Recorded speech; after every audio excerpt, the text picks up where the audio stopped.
Bismillah, alhamdulillah, sahabat diskusi lintas agama yang berbahagia, di kesempatan ini, saya akan menyajikan diskusi lintas agama yang sangat menarik disimak lagi berisi untuk menambah literasi, meningkatkan kualitas keimanan, di dalam menjalani pengabdian kepada Allah Ta'ala. Yuk langsung saja kita simak bersama-sama berikut ini.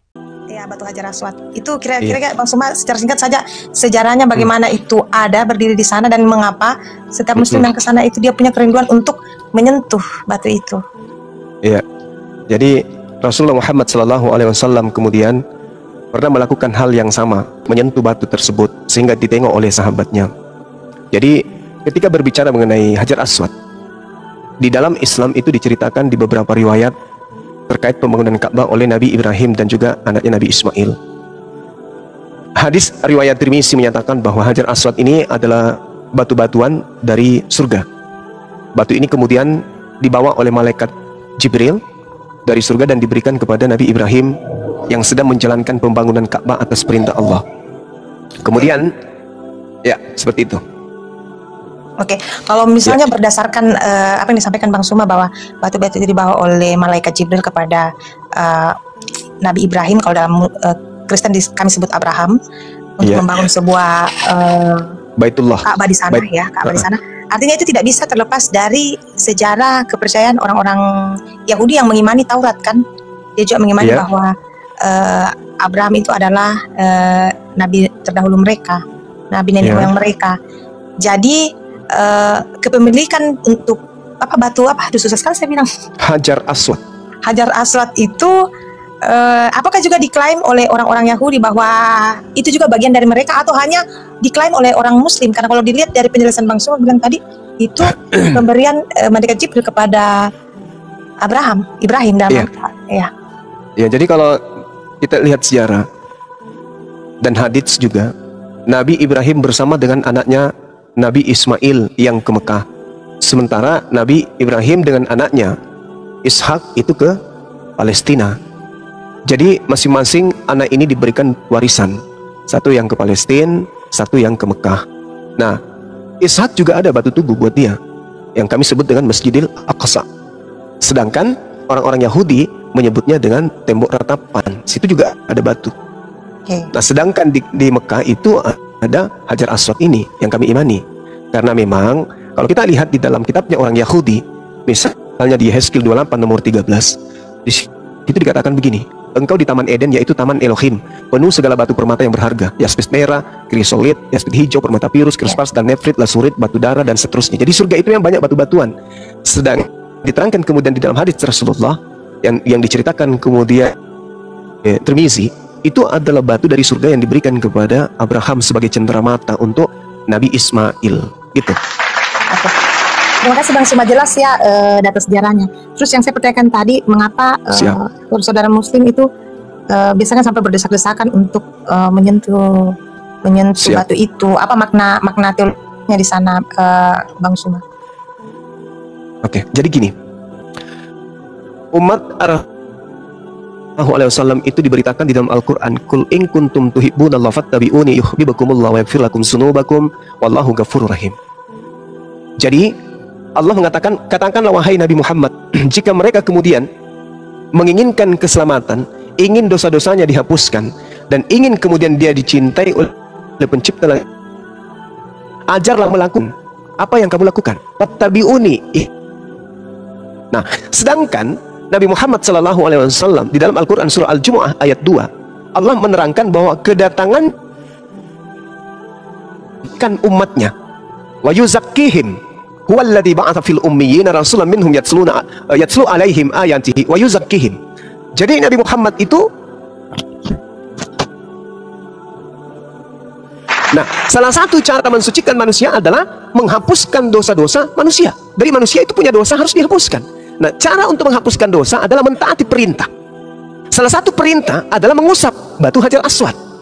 Jadi bukan batunya yang menghapuskan dosa, tetapi melaksanakan perintahnya. Yaitu misalnya saya di Indonesia, saya kemudian datang dari Makassar ke Jakarta, Jakarta nyebrang sampai ke Arab sana untuk menyentuh batu itu. Perbuatan saya, pengorbanan saya, waktu, tenaga, pemikiran, materi yang saya keluarkan kemudian untuk menyentuh batu itulah yang menyebabkan saya mendapatkan upah penghapusan dosa. Sama seperti ketika saya bekerja. Saya bekerja mengangkat batu, memindahkan batu itu ke atas mobil truk. Saya mendapatkan upah duit. Bukan duit yang memberikan saya, bukan batu yang memberikan saya upah, tetapi pekerjaan saya menyentuh batu itu dan memindahkan batu itu ke mobil truk, itulah yang mendatangkan rezeki buat saya. Nah, sama seperti di Yesaya 6 nomor 6 sampai nomor 7. Ketika kemudian batu itu menyentuh mulutnya, maka dosa-dosanya dihapuskan. Coba Anda baca. Belum lagi kalau kita melihat di dalam Yosua 24 nomor 27. Kata Yosua kepada seluruh bangsa itu, sesungguhnya batu inilah akan menjadi saksi terhadap kita, sebab telah didengarnya segala firman Tuhan yang diucapkannya kepada kita. Sebab itu, batu ini akan menjadi saksi terhadap kamu, supaya kamu jangan menyangkali Elohim Tuhanmu. Nah, kesalahan saudara Kristen. Oke, Bang Suma, jadi intinya di sini Bang Suma bukan objeknya ya, tapi lebih kepada perbuatan, lebih kepada prosesnya ya. Ya, proses usahanya. menyentuh, usaha untuk menyentuh. Sama seperti sedikit lagi, sama seperti di Keluaran 29 nomor 14. Ya, bakarlah tainya, kulitnya dan dagingnya sebagai penebusan dosa.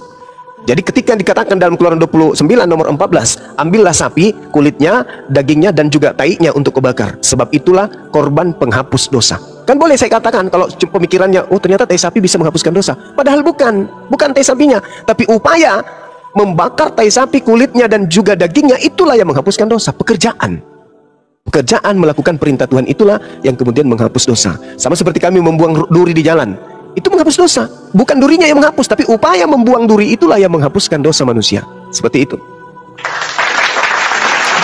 Iya ya, Bang Suma ya. Karena banyak saudara-saudara ya, saya di Kristen melihat bahwa itu semacam bentuk ya penyembahan berhala. Iya, kalau dilihat dari sisi itu ya sama. Kami juga kalau melihat kemudian orang yang mencium patung Yesus, itu juga berhala pastinya. Ya. Tapi mungkin ada nilai-nilai yang saya tidak tahu apa maksudnya. Nah, gitu dia maksudnya. Silakan. Ya, oke Bang Suma. Menarik ini Bang Suma, salib simbol kutub. Pasti punya dasar Bang Suma ini kasih naik tema seperti ini. Mungkin bisa jelaskan ke saya yang Nasrani, mengapa Bang Suma angkat tema ini. Salib simbol kutub pasti ada dasar-dasar yang kuat. Oke, baik. Yang pertama, Imamat 1:2. Di situ diceritakan kemudian bahwa katakanlah kepada orang Israel, apabila mereka hendak mempersembahkan korban penebus dosa kepada Tuhan, maka hendaklah kemudian mereka mempersembahkan hewan ternak berupa kambing, domba, sapi, lembu. Itu kepada orang Israel. Nah, untuk apa mereka melakukan itu? Untuk melakukan penebusan dosa. Tidak pernah berubah menjadi manusia. Cerita punya cerita. Ada kejadian di dalam Bible, upaya-upaya orang Yahudi membunuh sosok yang bernama Yesus karena cemburu, karena faktor politik dan ekonomi yang mendasari mereka, sehingga mereka berkomplotan kemudian untuk membunuh Yesus tersebut. Di dalam kitab saudara Yohanes 11 nomor 45 sampai nomor 57 jelas terurai di sana. Orang Yahudi, imam kepala, mahkamah agama, ahli Taurat, pokoknya semua ahli Taurat berkumpul sepakat membunuh Yesus demi supaya bangsanya tidak dirampas oleh orang Roma. Bukan untuk dosa. Bukan untuk dosa. Nah, kemudian Matius 26 nomor 4, Yesus ingin dibunuh dengan cara tipu muslihat. Mereka melakukan kesaksian palsu. Matius 26 nomor 59. Pokoknya Yesus ini disepakati untuk dibunuh apapun caranya, demi untuk mereka bebas dari perbudakan Romawi, supaya bangsanya tidak dirampas oleh Roma. Itu alasannya kenapa Yesus ingin dibunuh. Ada karena dosa. Iya. Nah, kemudian terjadi proses. Paulus 30 tahun lebih setelah terjadi tragedi penyaliban menulis sebuah surat. Nama suratnya Galatia. Di bab 3 nomor 13 dikatakan, Yesus telah menebus kita dari kutuk hukum Taurat dengan jalan menjadi kutuk. Sebab ada tertulis, terkutuklah orang yang mati digantung di atas tiang salib. Sedangkan yang tertulis, yang dimaksud oleh Paulus di sini adalah yang terurai di dalam Ulangan 21 nomor 22 sampai 23. Apa yang tertulis di sana?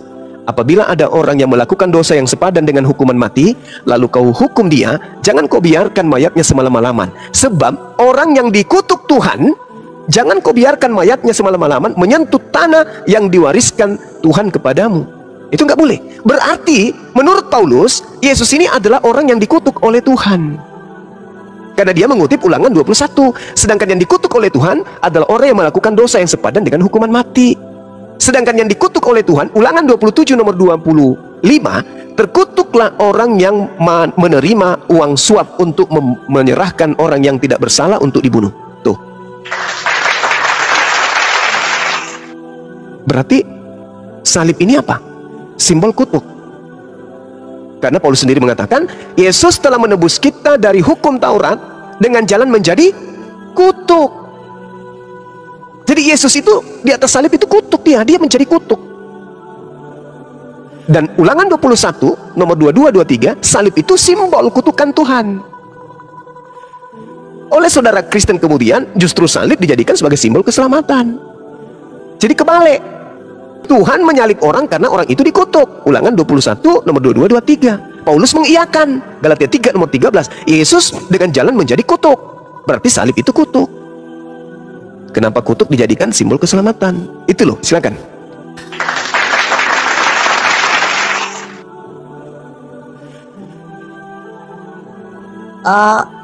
Lalu bagaimana Muslim melihat? Oke, mungkin kita sepakat bersama bahwa sejarah penyaliban itu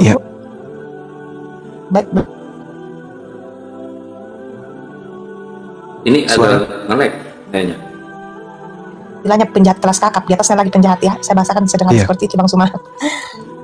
Orang-orang yang tidak bisa lagi ditolerir kesalahannya. Jadi, lalu bagaimana dengan Muslim melihat sejarah perjalanan kehidupan Nabi Isa ketika kan tadi Bang Suma bilang banyak orang yang kecemburuan sosial terjadi kan ketika Yesus hadir. Sehingga banyak orang bersepakat untuk membunuh dia. Lalu dalam pengetahuan saudara Muslim, bagaimana kisah kehidupan jaringan ya? Terjadi kecemburuan sosial itu? Bagaimana bagaimana Ibu Mary bisa geser dulu nggak? Ibu Mary dengar suara saya nggak? Bisa geser dulu. Jaringan Ibu Mary kurang baik, jadi Bunda tidak menerima dengan baik. Geser dulu ya. Ya. Ya lanjut. Sudah. Ya. Iya, saya boleh jawab? Sudah bisa Bang Suma? Boleh. Ya, sudah ditangkap saya, pertanyaan saya. Iya. Oh, ya. Jadi ketika kemudian Siti Maryam datang kepada Bani Israel, pada kaumnya, lalu membawa bayinya. Wa asyarat ilaihi qalu kaifa nukallimu man kana fil mahdi sabiyya. Maka Maryam kemudian menunjukkan anaknya. Mereka berkata, kemudian orang Yahudi ini berkata, bagaimana mungkin kami berbicara dengan anak kecil yang masih dalam buayan? Kan ditanya, kenapa kamu hamil? Padahal kamu ini adalah keturunan Harun. Kamu ini saudaranya Harun. Kamu keturunan orang baik-baik. Ayahmu bukan seorang yang buruh peringai. Ibumu juga bukan seorang pesina. Kamu kok bisa hamil? Kok kamu bisa punya anak? Apa kata Maryam? Kau tanya aja sendiri kepada anakku. Orang Yahudi berkata, bagaimana mungkin kaifa nukallimu man kana fil mahdi sabiyya? Bagaimana kami harus berbicara kepada anak bayi? Di dalam Al-Quran dikatakan, anak bayi itu berbicara, Inni Abdullah, sesungguhnya aku ini adalah hamba Allah. Jadi Nabi Isa membela ibunya. Kalau di Bible tidak ada pembelaan sekalipun yang dilakukan oleh Yesus kepada ibunya. Bahkan Yesus tidak pernah memanggil ibunya dengan panggilan ibu di dalam Bible. Kalau di Al-Quran, Nabi Isa membela ibunya, Inni Abdullah, jangan kau ganggu ibuku, aku ini adalah orang yang suci. Inni Abdullah, aku ini hamba Allah. Atani al-kitab wa ja'alani nabiyyan. Dia memberiku kitab, dan Tuhan juga menjadikan aku seorang nabi. Wa ja'alani mubarakan aina ma kuntu. Dan Tuhan menjadikan aku seorang yang diberkahi di mana saja aku berada. Dan Dia Allah memerintahkan kepadaku melaksanakan ibadah dan menunaikan kemudian zakat selama aku hidup. Wa barram biwalidati wa lam yaj'alni jabbaran syaqiyya. Dan berbakti kepada ibuku dan tidak menjadikan aku sebagai seorang yang sombong lagi celaka. Lalu dia katakan apa? Anak bayi ini berbicara, wassalamu alayya yauma wulidtu wa yauma amut wa yauma ub'atsu hayya. Semoga kesejahteraan dilimpahkan kepadaku pada saat aku dilahirkan, pada saat aku diwafatkan, dan pada saat aku dibangkitkan hidup kembali. Nah, lalu kemudian Allah menerangkan, zalika Isa bin Maryam qaulal haqqil lati fihi yamtarun. Itulah Nabi Isa yang menyatakan perkataan yang benar yang mereka orang-orang Yahudi ragukan kebenarannya. Nah, lalu apa yang terjadi kemudian? Ketika orang-orang Yahudi berselisih paham tentang Nabi Isa, mereka kemudian semakin memperlihatkan kedegilan kebenciannya kepada Nabi Isa alaihissalam. Nabi Isa besar, memperlihatkan mukjizat, membangkitkan orang mati, lalu kemudian membuat orang lumpuh berjalan, penyakit sampar sembuh dan seterusnya. Malah dituduh sebagai pelaku sihir. Tidak pernah mereka ini melihat Yesus itu, Nabi Isa ini adalah sesuatu yang benar. Karena dia, menurut mereka, dia berasal dari anak haram, kok bisa kayak gini? Kok bisa jadi hebat kali orang ini? Akhirnya, pengingkaran dan penolakan terhadap Nabi Isa itu semakin menjadi-jadi terhadap orang Yahudi terhadap Nabi Isa alaihissalam. Nah, itu yang terjadi. Sehingga mereka bersepakat untuk membunuh. Kenapa mereka sepakat membunuh? Karena mereka melihat bahwa pengaruh Nabi Isa ini semakin kuat. Dan kalau Nabi Isa semakin kuat pengaruhnya, maka orang-orang di luar daripada mereka akan datang merampas tempat mereka. Apa yang terjadi? Kesepakatan mereka membunuh Nabi Isa. Tapi Allah kemudian menyelamatkan Nabi Isa alaihissalam. Tidak jadi dibunuh. Jadi yang dibunuh itu adalah penggantinya. Selesai cerita. Nabi Isa kami tidak dibunuh, tapi diangkat oleh Allah. Yang mati, yang disalib adalah pengganti dari Nabi Isa alaihissalam. Nah, yang menarik di sini, saudaraku, yang menarik, ternyata di dalam Bible yang mati digantung itu adalah orang yang dikutuk oleh Tuhan.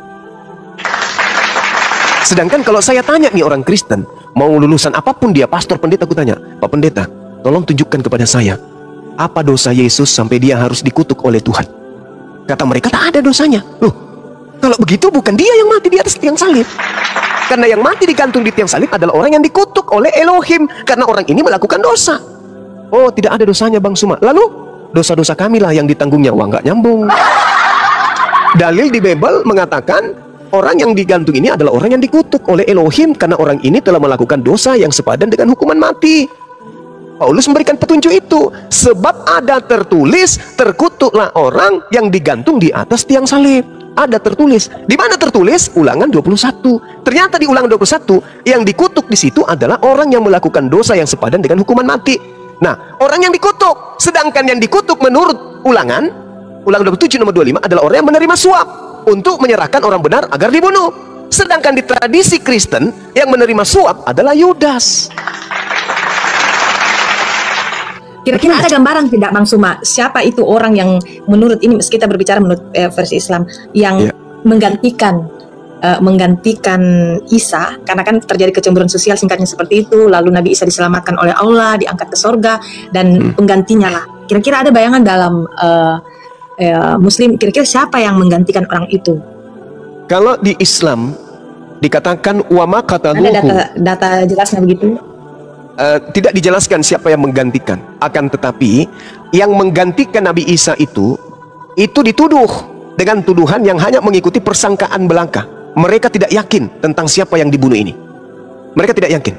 Makanya coba Anda lihat di dalam Kisah Para Rasul 25 nomor 19. Mereka berselisih paham tentang seseorang yang bernama Yesus.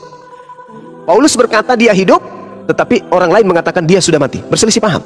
Nah, di dalam Markus 16:12 juga diceritakan. Setelah itu, Yesus menampakkan diri dalam bentuk rupa yang lain kepada dua orang muridnya.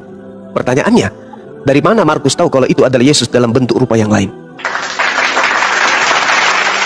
Kan tidak ada. Mereka hanya mengikuti persangkaan belaka.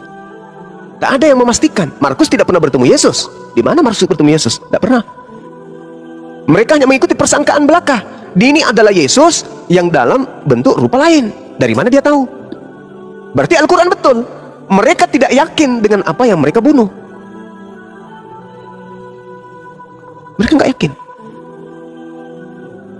Nah, makanya sederhananya begini. Kalau di dalam Al-Quran, dalam surah Maryam ayat 19, Nabi Isa alaihissalam diterangkan bahwa beliau adalah seorang nabi yang suci. Itu diterangkan di dalam surah Maryam ayat 19. Itu jelas. Artinya beliau dikatakan li'ahabalaki gulaman zakiyah, seorang anak laki-laki yang suci. Ini Nabi Isa. Sedangkan di dalam Bible Kisah Para Rasul 4 nomor 30, Yesus adalah hamba yang suci. Sedangkan yang digantung adalah manusia yang dikutuk. Ini siapa ini? Yang dikutuk ini siapa? Ulangan 27 nomor 25, terkutuklah orang yang makan suap untuk menyerahkan orang benar untuk dibunuh. Ini siapa ini yang melakukan hal ini? Sedangkan kalau kita lihat di dalam Amsal 21 nomor 18, jelas sekali dikatakan orang fasik dipakai sebagai tebusan bagi orang yang benar, dan pengkhianat dipakai sebagai ganti orang yang jujur. Sedangkan Yesus berkata di dalam Lukas 24 nomor 44, harus digenapi tentang aku apa yang tertulis di dalam kitab Amsal. orang fasik dipakai sebagai tebusan bagi orang benar, dan pengkhianat sebagai ganti orang yang jujur. Nah, siapa yang fasik ini? Kita baca kemudian di kitab Amsal 17 nomor 27, yang disebut orang fasik di sana adalah orang yang menerima suap. Saya bacakan Amsal 17 nomor 23. Siapa orang fasik ini? Orang fasik adalah mereka yang menerima suap. Siapa yang menerima suap? Yudas. Berarti kalau kita mengartikan Amsal 21:18, Yudas dipakai tebusan untuk Yesus, dan pengkhianat, siapa pengkhianat? Yudas. Yudas dipakai ganti sebagai tebusan kepada Yesus. Karena Yesus berkata di dalam Lukas 24 nomor 44, harus digenapi tentang aku apa yang tertulis di dalam kitab Amsal. Al-Quran betul, pengakuan Yesus betul. Yang salah Kristen, karena menyembah orang yang digantung terkutuk di atas pohon disalib. Makanya coba saudara saya ini, coba Anda baca di dalam Matius 7 nomor 22-23. Pada hari terakhir nanti banyak orang memanggil aku Tuhan. Bukankah kami bernubuat pakai namamu Yesus, bermujizat pakai namamu Yesus, mengusir setan pakai namamu Yesus? Oke, saya potong. Silakan. Saya potong, Bang Suma, maaf. Aku tidak akan mengenal engkau. Maksud di situ Bang Suma, dalam konteks itu kan ini ayat juga yang sering dipakai oleh apologet Islam untuk menjelaskan. Saya menerima penjelasan yang tadi itu sangat sinkron. Saya mencoba menarik benang merahnya. Saya menyimak secara mendalam, dan saya ini walaupun kita tidak bisa langsung mengklaim, tetapi ini dari penjelasan Amsal ke apa yang dikatakan oleh Yesus itu memang mendekati dengan Yudas. Ya, mendekati dengan Yudas, karena pada saat itu hanya Yudas lah yang menerima suap. Itu mendekati, tapi kita juga tidak bisa mengklaim apakah itu betul-betul Yudas. Nah, soal yang Bang Suma menjelaskan ke saya tentang ini, pemahaman iman saya itu adalah konteks di mana memang Tuhan berteriak, bukan orang yang ibadah tiap hari di gereja, orang yang ibadah ini dalam konteks iman Kristen, bukan orang yang tiap hari ibadah di gereja yang berteriak Tuhan, Tuhan, aku mengenal Engkau, atau orang yang mengatakan saya beriman, tetapi adalah orang yang melakukan kehendak. Jadi ini lebih kepada konteks Yesus mau katakan berbuat kasih lah, jangan banyak ngoceh bilang saya percaya dia tapi tidak ada perbuatan baiknya. Itu yang saya tahu, bukan artinya bahwa di situ konteksnya kalau dilihat yang melakukan kehendak Bapakku, bukan berarti bahwa di situ penyangkalan Tuhan Yesus bahwa saya tidak mengakui engkau sebagai muridku. Itu yang saya pahami sih, Bang Suma, dalam konteks Matius 7 itu lebih kepada bukan orang yang berteriak-teriak. Ya, berteriak-teriak bahwa saya percaya Tuhan, tetapi lebih kepada perbuatan baik, orang yang melakukan seperti itu. Dan saya rasa semua agama punya hal yang sama ya Bang Suma, bahwa bukan hanya kita katakan kita Islam atau kita Buddha, kita Hindu, kita Konghucu, tetapi orang yang melakukan kebaikan. Saya lebih kepada itu sih Bang Suma. Saya tidak mau berdebat di ayat itu. Makasih. Kalau saya sederhananya gini, kan Yesus mengatakan dari buahnya kamu mengenal mereka. Bukan setiap orang yang berseru kepadaku Tuhan, Tuhan. Artinya mendudukkan Yesus ini sebagai orang yang duduk di tempat yang istimewa. Bahkan Kristen mengistimewakannya menjadi Tuhan, akan masuk ke dalam kerajaan surga, melainkan dia yang melakukan kehendak Bapakku yang ada di surga. Nah, pertanyaan saya, kehendak Bapak itu menyembah Yesus atau kehendak Bapak menyalib Yesus? Itu tertulis di mana? Di dalam Keluaran 23 nomor 7 nomor 8, jangan kau membunuh orang yang tidak bersalah, jangan kau membunuh orang yang benar. Itu kehendak Bapak. Amsal 6 nomor 16, 6 perkara yang dibenci oleh Tuhan, bahkan 7 kekejian di dalam hatinya, yaitu menumpahkan darah orang yang tidak bersalah. Menumpahkan darah Yesus yang tidak bersalah itu adalah kekejian, itu hal yang dibenci. Berarti Bapak berkehendak jangan bunuh Yesus. Keluaran 23 ini nomor 7 nomor 8, jangan membunuh orang yang tidak bersalah, jangan. Itu kehendak Bapak. Dan kalau secara garis besar, ya, kehendak Bapak ini ibadah Minggu atau ibadah Sabtu? Kehendak Bapak makan babi atau jangan makan babi? Kehendak Bapak masuk ke sinagoge atau masuk ke gereja? Kehendak Bapak ini menyembah Yesus atau menyembah Bapak yang di surga? Semua dilanggar. Makanya Yesus mengatakan, "Enyahlah daripada-Aku." Setuju di situ. Kehendak Bapak dalam Matius konteks 7 ini, kalau kehendak Bapak dari seluruh Bible kan besar lagi maknanya Bang Suma, tapi maksudnya kehendak Bapak dalam konteks Matius 7 ini itu lebih kepada orang-orang Farisi yang merasa bahwa dialah ahli Taurat, dialah yang paling labelnya saja mereka para ahli Taurat, tetapi selalu mendiskriminasikan orang-orang yang miskin, orang-orang yang ya istilahnya tidak bisa diterima di masyarakat menurut orang-orang Yahudi. Itulah yang mereka diskriminasikan. Jadi kalau kehendak Bapak secara luas memang besar maknanya Bang Suma, tapi dalam konteks Matius 7 yang saya pahami di sini teguran keras. Oke. Budi yang Sekarang, mengklaim dirinya begini. serba tahu tentang Taurat tetapi tidak melakukan kehendak Bapa. Itu Bang. Gurunda izin, Assalamualaikum warahmatullahi wabarakatuh, Gurunda dan guru-guru yang lain. Waalaikumsalam warahmatullahi wabarakatuh. Di bawah ada Dayang Handi mau naik, moderator dinaikkan dulu ya. Fadol Gurunda, mohon maaf lanjut. Di Matius 7 ini Yesus sedang berbicara dengan orang Yahudi, murid-muridnya, bukan dengan orang Kristen, bukan juga dengan orang Islam. Nah, dalam pemahaman orang Yahudi, kehendak Bapa itu menghakimi, karena di situ kan konteksnya. Ya, orang Yahudi paham kehendak Bapa itu di mana? Perjanjian Lama atau Perjanjian Baru? Kalau kehendak Bapa? Perjanjian Lama. Perjanjian Lama. Perjanjian Lama berarti yang dimaksud di sini adalah bukan setiap orang yang berseru kepadaku, melainkan dia yang melakukan hukum Taurat. Yang melakukan hukum Taurat inilah yang dikenali oleh Yesus. Muncul Kristen ikut-ikutan yang bukan penganut Taurat, manggil Yesus Tuhan, bermujizat pakai namanya, sehingga Yesus mengatakan pada hari terakhir nanti aku akan mengatakan kepada mereka, enyahlah daripadaku, aku tidak mengenal kalian, kalian pembuat kejahatan. Kenapa? Karena mereka ini bukan melakukan kehendak Bapa. Kehendak Bapa itu adalah melakukan hukum Taurat. Makanya di dalam Matius 23 nomor 1, nomor 2, nomor 3 Yesus berkata apa?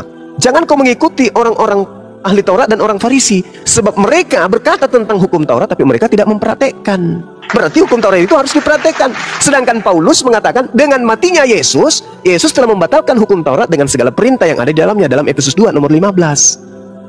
Berarti yang dimaksud Yesus di sini yang bisa selamat adalah yang melakukan kehendak Bapa. Kehendak Bapa itu adalah hukum Taurat. Makanya dalam Ulangan 4 apa kata Tuhan di sana? Jangan kau menambahi, jangan kau mengurangi firman yang kusampaikan kepadamu.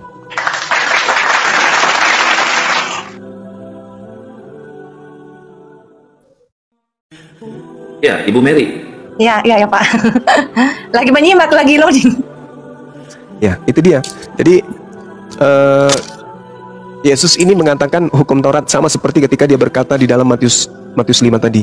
Barang siapa yang meniadakan hukum Taurat meskipun yang paling terkecil. Ini kalau kita cikapi dengan akal sehat, Yesus berbicara kepada Bani Israel. Barang siapa yang meniadakan hukum Taurat meskipun yang paling terkecil dan mengajarkan kepada orang lain, maka dia akan menempati tempat terhina di dalam kerajaan langit. Apa tempat terhina itu? Neraka. Berarti tidak boleh menghilangkan. Nah, sedangkan kalau kita melihat apa yang dilakukan oleh Paulus, menghilangkan hukum Taurat, mengajarkan orang untuk tidak bersunat. Tapi apa yang terjadi dengan Paulus ketika dia kembali untuk ke Yerusalem setelah dia mengajarkan orang di luar Yerusalem untuk meninggalkan hukum Taurat? Apa yang Paulus lakukan? Coba saudara lihat di dalam Kisah Para Rasul 21 nomor 15 sampai nomor 26. Paulus bertaubat. Coba Kisah Para Rasul 21 nomor 15 sampai nomor 26. Paulus bertaubat dari mengajarkan ajaran Kristen. Ya, moderator jangan naikin dulu tulisan yang lain ya. Pertemuan Paulus dan Yakobus di Yerusalem. Ya, betul. Coba baca sampai nomor 26. Apa yang Paulus lakukan di situ? Bertaubat. Gila. Ayat 15 sampai ayat 26. Ada yang bisa bacakan supaya teman-teman yang lain dengar? seorang yang bernama Ayat berapa, Guru? Ya, dari 15 sampai nomor 26. Coba teman-teman yang lain dibacakan biar saudari kita ini dengarkan. Bagus kalau didengar. Hei. Surat berapa, Guru? Kisah Para Rasul 21. Izin ya, ada Pak Adwin ini nanti juga direspon. Dia mau memperkuat Islamnya, diusir dari keluarganya, dia mau salat ulang bagi jemaah. Ya, Adwin, nantilah habis ini. Kau stay di sini, Adwin. Siap. Oke. Siap. Lanjut Ya, dulu. siap, Bang, siap. Kisah Para Rasul 12 21. Alamak, gimana? Pecat asistennya itu Bang Suma, lama sekali. menceritakan bahwa Paulus pergi bersama 4 orang dan melakukan upacara penyucian diri bersama mereka pada keesokan harinya. Kemudian Paulus dan keempat orang tersebut masuk ke bait Allah untuk mengumumkan. Tidak bisa jadi dosen ini. Jadi gini, makasih Kang. Sesudah beberapa hari lamanya tinggal di Kaisarea, berkemaslah kami lalu berangkat ke Yerusalem. Bersama-sama dengan kami turut juga beberapa murid dari Kaisarea. Mereka membawa kami ke rumah seorang yang bernama Manason, dia dari Siprus. Dan sudah lama menjadi murid, kami akan menumpang di rumahnya. Ketika kami tiba di Yerusalem, semua saudara menyambut kami dengan suka hati. Pada keesokan harinya pergilah Paulus bersama-sama dengan kami mengunjungi Yakobus, semua penatua telah hadir di situ. Paulus memberi salam kepada mereka, lalu menceritakan dengan terperinci apa yang dilakukan oleh Tuhan di antara bangsa-bangsa lain oleh pelayanannya. Mendengar itu, mereka memuliakan Tuhan. Lalu mereka berkata kepada Paulus, "Saudara, lihatlah, beribu-ribu orang Yahudi telah menjadi percaya, dan mereka semua rajin memelihara hukum Taurat. Tetapi mereka yang beribu-ribu ini mendengar tentang engkau, bahwa engkau mengajar semua orang Yahudi yang tinggal di antara bangsa-bangsa asing untuk melepaskan hukum Taurat Musa, sebab engkau mengatakan supaya mereka jangan menyunatkan anak-anaknya dan jangan hidup menurut adat istiadat kita. Jadi bagaimana sekarang? Tentu mereka akan mendengar bahwa engkau telah kembali kemari. Sebab itu, lakukanlah apa yang kami katakan ini. Di antara kami ada 4 orang bernazar, bawalah mereka bersama-sama dengan engkau. Lakukanlah pentahiran dirimu bersama-sama dengan mereka dan tanggunglah biaya mereka, sehingga mereka dapat mencukurkan rambutnya. Maka semua orang akan tahu bahwa segala kabar yang mereka dengar tentang engkau sama sekali tidak benar, melainkan bahwa engkau tetap memelihara hukum Taurat. Tetapi mengenai bangsa-bangsa lain yang telah menjadi percaya, sudah kami tuliskan keputusan-keputusan kami, yaitu mereka harus menjauhkan diri dari makanan yang dipersembahkan kepada berhala, dari darah, dari daging binatang mati dicekik, dan percabulan. Pada hari berikutnya, apa yang terjadi? Paulus membawa orang-orang itu serta dengan dia, dan Paulus mentahirkan diri bersama-sama dengan mereka. Lalu Paulus masuk ke bait Allah untuk memberitakan, bait Tuhan untuk memberitahukan bahwa bila mana pentahiran akan selesai dan persembahan akan dipersembahkan untuk mereka masing-masing. Tuh, Paulus bertobat. Paulus kembali ditahirkan, beliau kembali dibaptis, dikembalikan, ditahirkan, disucikan. Lalu Paulus kemudian mempersembahkan persembahan. Persembahan apa yang dilakukan oleh orang Yahudi ketika dia mempersembahkan? Hewan. Bahkan orang-orang yang sudah terlanjur kemudian mendengarkan tentang Paulus mengajarkan supaya tidak bersunat, apa kata imam-imam? Segala kabar yang mereka dengar tentang engkau sama sekali tidak benar, melainkan bahwa engkau tetap memelihara hukum Taurat. Paulus mengikuti. Berarti Paulus ketika kembali ke Yerusalem, Paulus bertobat dari ajaran Kristen. Itu fakta. Itu tertulis di Bible. Berarti yang terjadi selama ini, Paulus memprank orang-orang Roma, orang-orang Yahudi, orang-orang Romawi. Sedangkan orang Romawi juga punya kepentingan. Apa itu? Mereka harus melanjutkan ritual kepercayaan nenek moyang. Apa itu? Pesta Minggu, Natalan, nyembah kepada Tuhan dewa-dewa mereka. Maka Yesuslah dijadikan sebagai Tuhan dewa mereka kemudian. Diterimalah surat-surat Paulus. Itulah yang terjadi. Makanya orang Yahudi menganggap orang Kristen ini bidat, najis, tamak. Orang yang najis, orang Kristen ini dianggap Abu Dasoroh. Mereka adalah orang-orang di luar daripada pemahaman Yahudi, orang yang sesat. Begitu ceritanya. Datanglah Islam untuk meluruskan ajaran Nabi yang dibengkokkan. Seperti itu adanya. Begitu saudariku. Lanjut, Bang Handi silakan. Allahu Akbar. Iwan Pilah ini Komal kelap-kelip di tap-tap ya, jangan sampai rungkat. Kelap-kelip. Lanjut, Deng. Dari Handi silakan. Sebelum dulu dari hati dulu. Belum. Oke, Bang Suma, terima kasih. Siap. Bang. Ya. Iya, gimana? Sinyalnya bermasalah Ibu Mary. Bang Suma asli mana, Bang Suma? Saya orang Makassar. Kita iya? Oh, Orang Toraja kita. Toraja. Ah, Ya. Susisia Kipale. Susi siang gitu tahu. Romi. Saya dari Toraja, Bang Suma, Mangkendek, berdomisili di Makassar. Sangala. Iya, orang Toraja itu pintar-pintar, baik, sabar. Apalagi orang Bakale. Wih. Iya, serius, orang Toraja itu sabar, baik, santun. Mereka itu Kecuali Pak santun. Bobong. Apalagi kalau tidur Pak sabar Bom itu sekali. campuran. Pak Bom campuran dia. Kalau orang Toraja itu sabar. Saya besar di kalangan orang Toraja. Pantas Banyuma kalau malam pakai sarung. Kalau saya orang Toraja yang besar di kalangan budaya Makassar, Bang Oh, Suma. iya. Iya.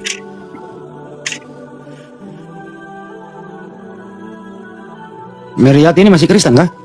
Kristen. Katolik berarti ya? Kristen Protestan. Oh, Protestan. Iya. Ya. Enggak ada rencana Meriati? Ada rencana enggak? Nah, rencana apa nih, Bang? Rencana menikah. Pasti adalah. Oh, rencana. Ya, lanjut bertanya lagi Bu Mary. Silakan. Keluarin semua unek-uneknya. Masih dipikirkan, Bang. Iya. Kalau konsep ketuhanan di Muslim saya tidak usah pertanyakan lagi, Bang, karena saya sudah. Nggak paham. Iya, tinggal yang saya ini, yang saya lagi teliti tentang bagaimana keberadaan Nabi Muhammad ini. Beli kitabnya langsung, Sirah Nabawiyah. Ada dikasih teman Ustadz ini, tapi belum sempat dibaca-baca, Bang. Iya, baca Maki. Bagaimana kemudian bangsa Arab itu, bangsa jahiliyah itu bisa berubah frontal kayak begitu. Bangsa jahiliyah tiba-tiba bisa berubah oleh satu orang saja bernama Nabi Muhammad. Dan hukum-hukum yang dibawa kemudian kepada bangsa jahiliyah ini itu bisa diterapkan. Dan setelah beliau pergi meninggalkan dunia, hukum-hukumnya tidak dihilangkan, tidak ditinggalkan, tetap sampai hari ini. Sampai hari ini tetap nggak pernah berubah. Oh ya, Bang Suma. Siap. Terpikirkan satu pertanyaan. Karena sudah terlanjur menyebut nama Nabi junjungan besar saudara Muslim Nabi Muhammad. Iya. Itu kan Nabi Muhammad memang berada di sekitar bangsa Arab ya untuk menyampaikan pesan-pesan. Siap. Maya, singkatnya Siap. begitu. Iya. Ya, tapi ya saya juga hanya meneruskan apa yang saya dengar. Saya tidak punya data untuk itu, nanti Bang Suma yang luruskan. Iya. Bagaimana? Sinyalnya itu Gurunda. Terlalu kasar kalau dibilang buta huruf, tapi maksudnya dalam mungkin membukukan mungkin ya 5, sehingga bukan beliau langsung yang menuliskan Al-Quran. Ini menurut penjelasan teman-teman secara singkat, tetapi sahabat-sahabatnya, karena beliau punya sahabat-sahabat. Apa itu benar, Bang Suma? Iya. Jadi sebenarnya pada zaman Rasulullah, Al-Quran itu sudah berbentuk mushaf. Diceritakan di hadis riwayat Bukhari nomor 2990, hadis riwayat Muslim 1869, bahwa mushaf itu sudah ada pada zaman Rasulullah. Al-Quran itu sudah ada dalam bentuk tulisan. Nah, sehingga Rasulullah mengatakan apa di dalam Al-Quran? Khusu Al-Quran min arba'ah. Ambillah Al-Quran dari 4 orang sahabatku, Abdullah bin Mas'ud, Salim, Mu'az bin Jabal, dan Ubay bin Ka'ab. Nah, sedangkan Al-Quran itu ketika disampaikan oleh Rasulullah, tradisi penyampaiannya itu lisan. Aduh, kena report. Enak lagi. Kenal report Bang Suma. Astaga. Aduh. Oke, Digaspol dulu silakan. tanda layarnya teman-teman.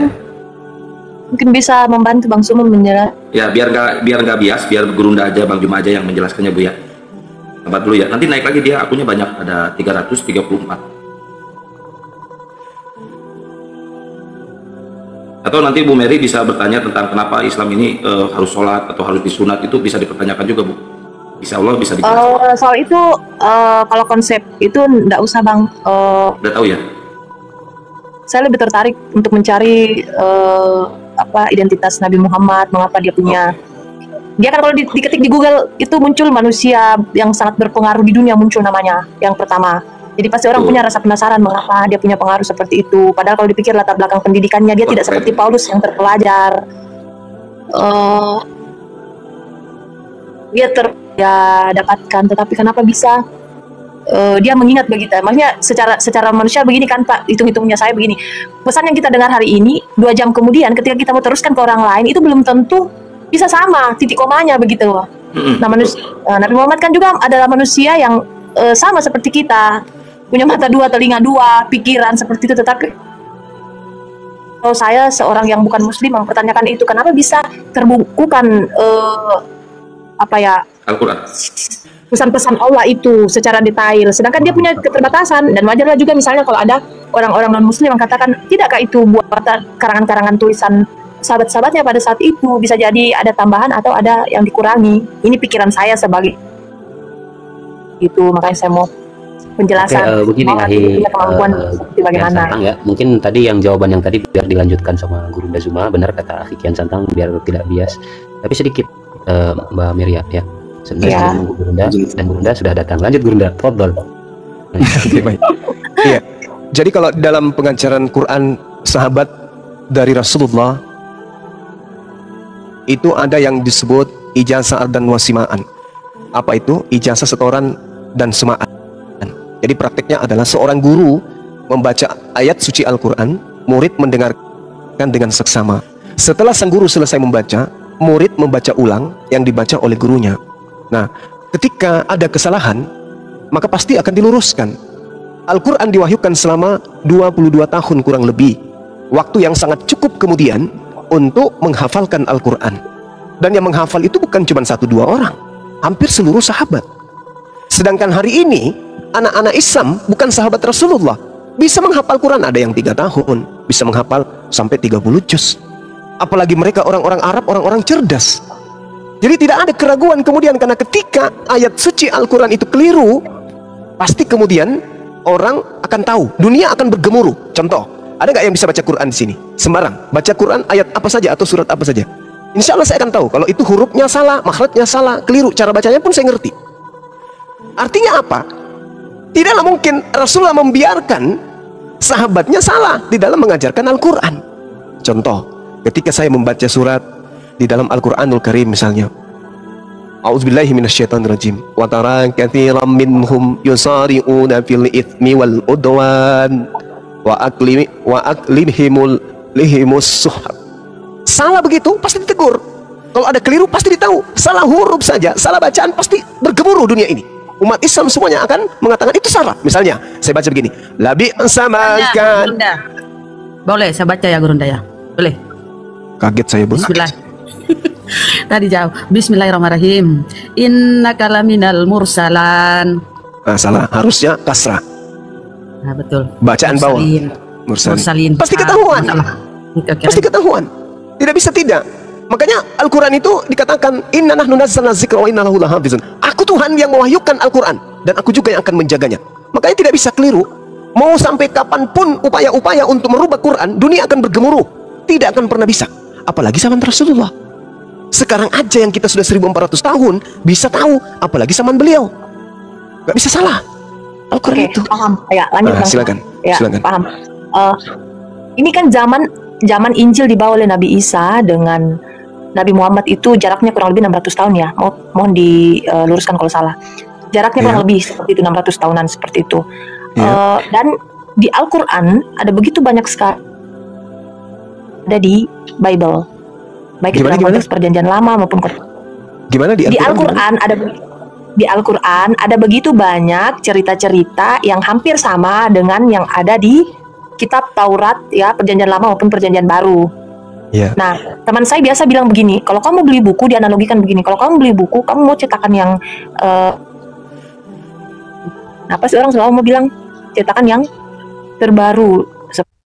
Demikian sahabatku, diskusi lintas agama yang dapat saya sajikan, semoga bermanfaat, menambah literasi dan menginspiratif kehidupan kita, untuk menemukan kebenaran yang sesungguhnya, dalam naungan cahaya petunjuk Allah Ta'ala.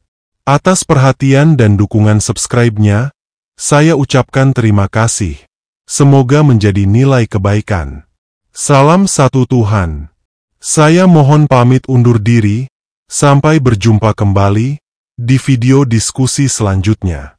Dan saya akhiri dengan ucapan, wassalamualaikum warahmatullahi wabarakatuh.